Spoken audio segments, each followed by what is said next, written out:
তো গাইস দেখতে পাচ্ছ একটা সিজন চলার পরে রোটারের অবস্থাটা কি হয়েছে, মানে একটা সিজন না, এই যে ফালটা দেখছো এই ফালটা এক সিজনই মতলব মানে 200 ঘন্টা भी হয়নি, ঠিক আছে, খালি দৌড়াতে চলেছে, চিরা হয়েছে গাঁতিতে চলেছে দৌড়াতে, দিয়ে ফালের অবস্থা দেখো কি হয়েছে, এই কোনো কোনো এইরকম সাইজের ফাল,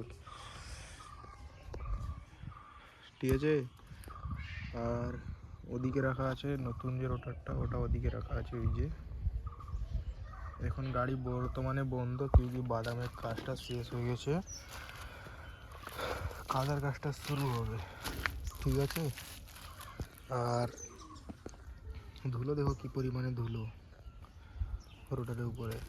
এই ঝালরটা নতুন বানানো হলো, 5,000 টাকা খরচা হয়েছে ঝালরে, ঝালরের অবস্থা শেষ একবারে, ঝালর নেই। আর ডিসের যা অবস্থা হয়েছে, ডিসফাল শেষ, মানে খালি দৌড়াতে দিয়েছে, চিরেছে গাঁতিতে, দৌড়াতে চলেছে, ডিসের ফালের অবস্থাটা দেখো কি হয়েছে। তো অন্যান্য কোনো ভিডিও লাগলে কমেন্ট করে জানাও তোমরা, ঠিক আছে। তব তক লিয়ে বাই বাই।